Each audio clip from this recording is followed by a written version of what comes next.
Between 2003 and 2005, 5 UAP incidents occurred at Vandenberg Air Force Base. These facilities were vital, and they were repeatedly visited by UAP.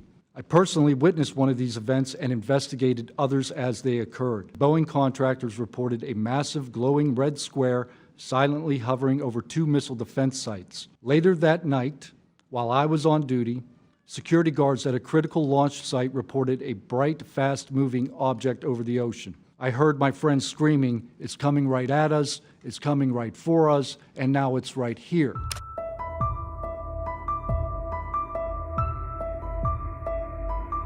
Or affirm that the testimony that you're about to give is the truth, the whole truth, and the nothing but the truth, so help you God.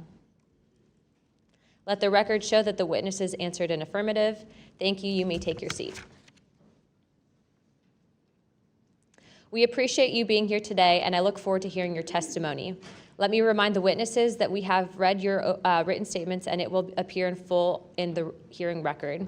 Please limit your oral statements to 5 minutes, but I understand you have a lot to get through, so if it goes a little over, don't worry about it. As a reminder, please press the button on the microphone in front of you so that it is on and the members can hear you. When you begin to speak, the light in front of you will turn green. After 4 minutes, the light will turn yellow, and when the red light comes on, your 5 minutes have expired, and we will ask you to please wrap it up. I now recognize Mr. Nuccetelli for his opening statement. Good morning.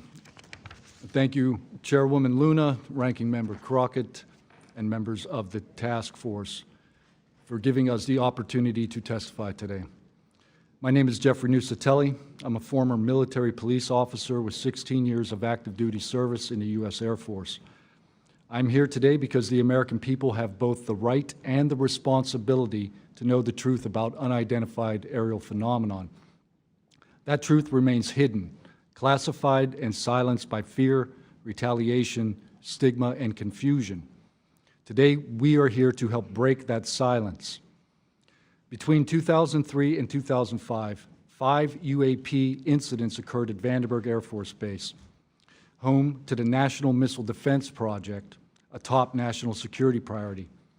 At the time, we were conducting launches deemed by the National Reconnaissance Office as the most important in 25 years. These were historic launches. These facilities were vital, and they were repeatedly visited by UAP. Each incident was witnessed by multiple personnel, documented, investigated, and reported up the chain of command.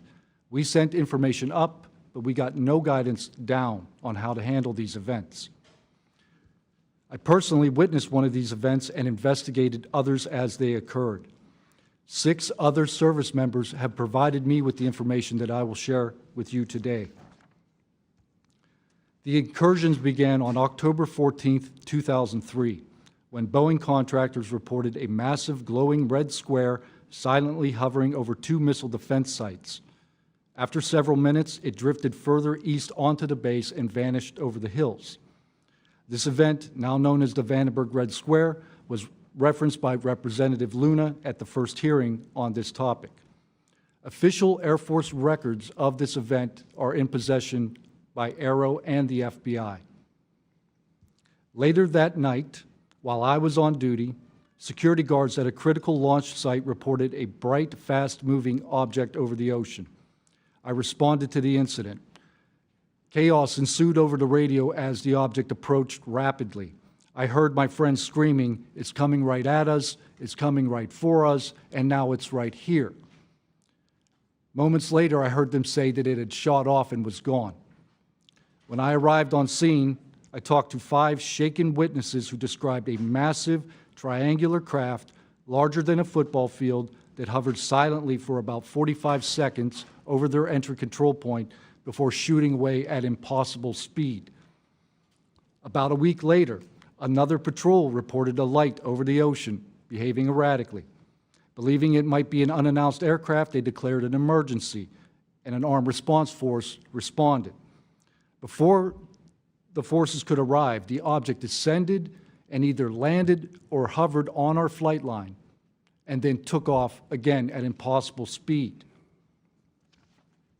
The witnesses to this event were threatened and intimidated afterward.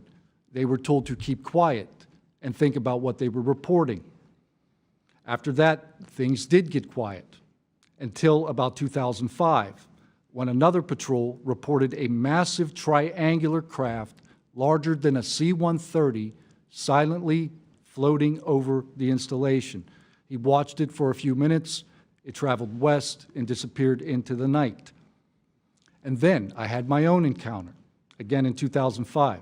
I was off duty, sitting in my backyard with two other police officers when we noticed what first appeared to be a satellite in orbit, but it wasn't acting like a satellite. The light was strange, it was pulsing, and then it started to maneuver. It dropped in elevation. At times it would vanish from view and reappear in a different location in the sky, and eventually it reappeared 200 feet over my house. It was a 30-foot diameter sphere of light. My friends and I watched it for a moment, and then it gently accelerated and traveled up and disappeared into the stars. These events profoundly changed my life and the lives of my friends. We stand at a pivotal moment in history. The question is no longer whether these events are real, but whether we have the courage to face them. True leadership requires vision, a willingness to confront the unknown with transparency and resolve. So I ask the Congress to help we, the people, enact this vision. There are three goals: fund independent research and treat UAP study with the same seriousness as we would any other scientific field. 2, end secrecy and overclassification. Transparency is the foundation of truth. Without it, witnesses like us are dismissed. 3, protect the witnesses.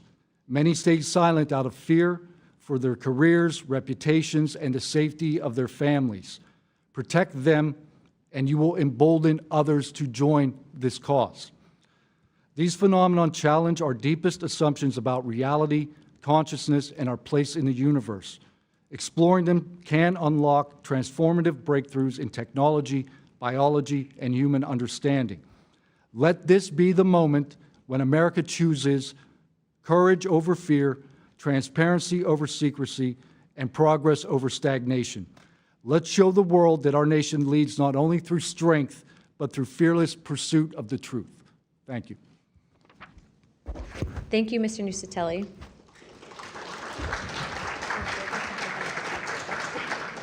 He's not on here. I now recognize Chief Wiggins for his opening statement.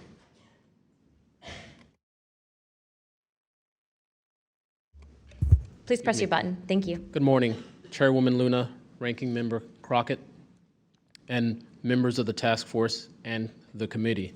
Thank you for the opportunity to testify today. My name is Alexandro Wiggins. I'm an active duty U.S. Navy Operations Specialist, Senior Chief Petty Officer, father of 3, and dedicated American testifying today in my personal capacity. The views I share are my own, and I do not represent the official positions of the Department of the Navy or any subordinate organization.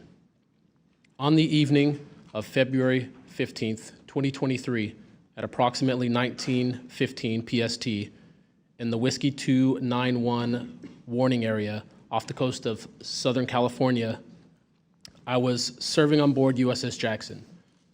During that period, I moved between the Interior Communications Center, ICC-1, and the bridge wing, correlating the sensor picture with visual observations, part of my routine responsibilities for surface and air picture management. What I observed and what our crew recorded was not consistent with conventional aircraft or drones as they appear on our system.